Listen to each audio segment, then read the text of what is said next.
Hey. Ladies and gentlemen, tonight Demetrius Andrade became a three-time two-weight world champion with a hard-earned victory over a very, very tough competitor. And I'm going to pass it over to the floor to ask questions to the new WBO middleweight champion of the world. Talk about the injury. Any harm in talking about your shoulder? Yeah, I had a little injury in my left shoulder. I mean, we had to do it right down and, fought smart and we made it work. Congratulations. Can you say when you injured your shoulder and how bad you think it is? It's been hurt for the whole week. We did everything we needed to do, warmed up. And, when I really needed to use my left hand, I use it well. And every time I, figure I can, after my shoulder regenerate, I threw the left hand, and the left hands I put them down. So just to be clear, this was an injury that was before the fight? Yeah, it came up this week, yes. So you then just exacerbated it during this? Yes. And the other thing I want to ask about is you put him down 4 times. You're a little disappointed you didn't get him out of it? Nah, definitely not. I mean, he's definitely a tough guy. He was bigger than me, taller than me, longer than me. He's a #2 contender. At the end of the day, I did what I had to do. I won, and I believe I made a statement. And it was good to see where my power was coming up to the, the 60-pound division. And I did what I had to do, and I think it was beautiful. When I go back and watch it, I thought he was out the second time, boy. Woof! That second one, I thought it was done. But, He jumps on the rope, celebrate. Oh yeah, sometimes you think but when you look at it, you're like, damn, he's getting back up, shit. Lord, the hell he in? But we just enjoyed and did what I had to do, and we fought smart, and it was great getting back in the ring after a year layoff, and it was good to get 12 good rounds in. One more question for you. I know you were talking the right things before the fight, but now this one, can you just talk about how difficult it was to go from a lefty slick like Saunders to a guy like that that's a free and that's a big puncher? I know that can't be easy to make that switch with a couple of skills. Yeah, it's definitely not. And it's hard to find, tall guys like that, long. But, it goes back to, like I was saying, my amateur background. You get on a scale, you fight a guy, there'll be 6 rings going on, there'll be 6 fights going on, and you're the fighter that wins next to you. You don't know, you just hear his name, and then boom, you're back in the ring the next day. So, that being said, that helped me out tremendously, and I have a good corner, a good team. My dad, Walter Andrade, the best trainer out here.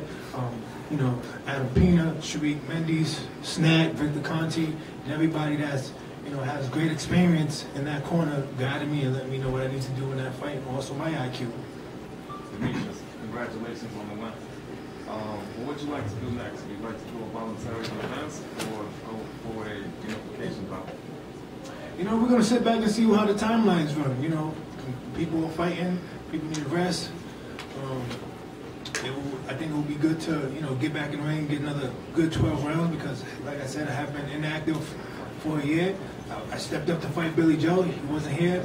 So, we're going to sit back and see what's the right moves to make because that's what it's all about nowadays. It's making the right move, and I'm here because I made the right move. And so I'm going to stick to the game plan and, see how it goes. Demetrius, with Canelo Alvarez signing to the zone for 5 years, how excited are you of the possibility of possibly facing him in the future? Oh, great.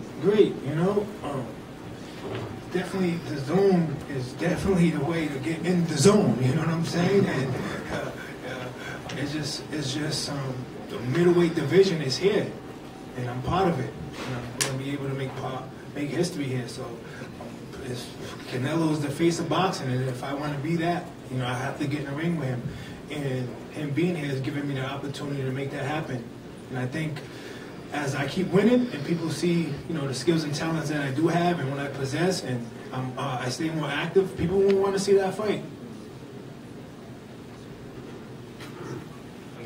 How does this moment feel after all the difficulties you went through in your career to finally get into middleweight, be on a big fight, and win the world title, and have everything ironed out, the promoter situation? How does this feel right now? It's good. I got fresh air in the tires. You know what I'm saying? I'm ready, I'm motivated all over, and it's time to get the gears in motion. And like I said, it was good for me to get 12 rounds. You know, if I didn't stop him, I didn't stop him. I seen that he was tough. You know, it was good to get the 12 rounds just to see where I'm at and what we need to work on. But I'm definitely happy to be in this position and be here with, you know, Eddie Hearns, because he wants to make the best fights happen, and I want to be part of that. And you know, he's obviously not a DAZN fighter. Jamal Charlo, you guys have a little history. Is that a fight where the stars would align? You would like to run that fight, you and Jamal Charlo? I mean, eventually everybody's going to have to fight each other. You know, there's the elite fighters are starting to show, and everybody want to see who elite fighters. There isn't any no more, you know, out with the old and with the new. There's no more Miguel Cottos. There's no Sergio. I mean, there's no Sugar Mosleys. There's none of that no more. You know, it's either you go up a weight or you fight the guys that's, you know, the elite guys, or you know, try to see who's coming up. But there isn't no more making a name off somebody that's on the end of their career. It's time to make a name with somebody that's in the ring. So yeah, it's gonna happen. Demetrius, despite your injury, how fast do you think you get back to the ring? You know, I can't put a time on my body, so unfortunately, I ain't got the fountain of youth. I wish I did. Eddie looks like he has it, though. I don't know. This man right here, shit. I'm tired. I don't know if I can hang with him too much. maybe I could walk with him, because that's you know, attraction. How does it feel that these other fighters can't run in front of you anymore? It feels good that you know, with the zone, Eddie, and what Eddie wants to do in the sport of boxing in the U.S. and make great fights, and I also want to get in there. There's no cap anymore, so whatever needs to be done and whatever needs to happen, I think it can happen here at the zone. And with Eddie in the front line making things happen and putting pressure on people. He got to do his job and I have to do my job. I did my job today and that was a win. And get the W. And it's me again. Hey. Demetrius, I'm just curious, man, when you was training in Snack, you were with Danny Jacobs. Did you guys do any sparring together, or did you just kind of stay away from doing all that? Yeah, we definitely got some rounds in. Okay. You know, iron sharpened iron, and it was good for me. It was good for him because you know he kind of gave me that right hand look that I needed during the time, and he switched up a little bit southpaw, so that actually helped me for this as well. Not knowing I was fighting the right-handed. Oh, okay. I mean, you guys ever kind of talk about you guys might clash? You know, he's my brother, and if Eddie here says the numbers is right, we definitely gonna get in there and make it work. You know what I'm saying? You know, so hey, man. We'll be cheering for him next Saturday. Yes, definitely. I'll definitely be there, and I want to see him do his thing. I believe me and him in the ring will be a big fight for the middleweight division, and yeah, if he agrees, I agree. It takes two to tango, you know. Is Canelo actually an easier stylistic fight for you than Jacobs? Because Jacobs, like yourself, can move, is 6 foot like yourself, or would you think Jacobs would be a tougher fight than Canelo, or is Canelo the tougher? I mean, they're both elite guys. Both of them gonna be tough. They're not where they are for no reason. So, you know, once we get in there and the opportunity comes when we're in there, we're just going to see, and you're going to see what happens. Tune in. That's it. That's the best I can tell people. Demetrius, how did it feel to fight in your backyard? It felt good, man. It felt really good. You know, whew. You say New England, say Demetrius Andrade now. Not only the Patriots, Boston, Bruins, Red Sox. I made history in this venue today, and man, it was great, man. It was great to have it happen. Everybody come out, support me, and seeing like, yo, I'm still fresh, squeeze orange juice for people in the sport of boxing, man. Like, you know, you can see that the boy got skills and he knows what he's doing in there. And if the opportunity comes, I'm gonna, you know, go in there and try to shut it down. And if not, I'm gonna just stay handsome. Eddie, this is kind of a question for you because, and I know you may not know this, but Murata lost tonight. Of course I know that. Well, no, I mean you know that, right? So that kind of implies that the Triple G Murata fight is a wash. So yeah. Does that kind of attract Triple G to DAZN now? I think that, you know, I don't want to sound arrogant because I think I might have given that effect off at the press conference, but I said that if you want to fight Canelo or you want to fight the middleweight world champions, you have to be with DAZN. That's the truth. You know, if you want to fight Canelo, you have to be on DAZN.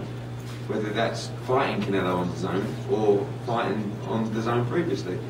We've got an 11 fight deal with Canelo. So there is no way he will not fight Demetrius Andrade in those 11 fights. He has to, because he's going to run out of guys, but he has to keep winning as well. As far as Golovkin's concerned, I can't tell you what decision he's going to make. But I know Demetrius would love a fight with Golovkin as well. And that would be an opportunity for Golovkin to win a world title. So, I think we'll have a defence early next year. You're supposed to say yeah. No. he ain't going to have the opportunity to win a world title because I would whoop his ass. Opportunity to try and win a world title. That sounds better. Yeah. So Golovkin against Andrade is a great fight. He's a promoter, guys. He's a promoter. Andrade, are you you know how Crawford is the professional franchise of Nebraska? Are you like the professional franchise of Rhode Island? Yeah, that's what pretty much I was saying. New England, there's other sports teams out here, and if I can make, Boston and Rhode Island, of course, because it's TD Bank, and then you got Dunkin' Donuts Center. Those are my two, playing fields. It'll be great because I think we can bring a lot of people to the city because Boston's a real great city to be in Rhode Island, of course. We ain't got no clubs that stay open too late, but you know what I'm saying? It's definitely a great time. We got good food, and the seafood is awesome. Demetrius, in the past, you said that Canelo ducked you at 154. Now that he's, a champion at 160, you're a champion at 160, do you really feel that he will actually finish you? Like Eddie said, he has to fight me. If he's going to be with the zone for, what is it, 5 years, 11 fights or something like that. I mean, come on now. Eddie got to do his job, and I got to do my job, and that's a win. And Eddie got to, Demetrius, Canelo, Andrade, Canelo, Andrade. That's it. Gang, it is 2:20 in the morning. Everything is shut in Boston. I would just like to say thank you very much for attending and showing your support, and congratulations to the 3-time champion of the world, Demetrius Andrade.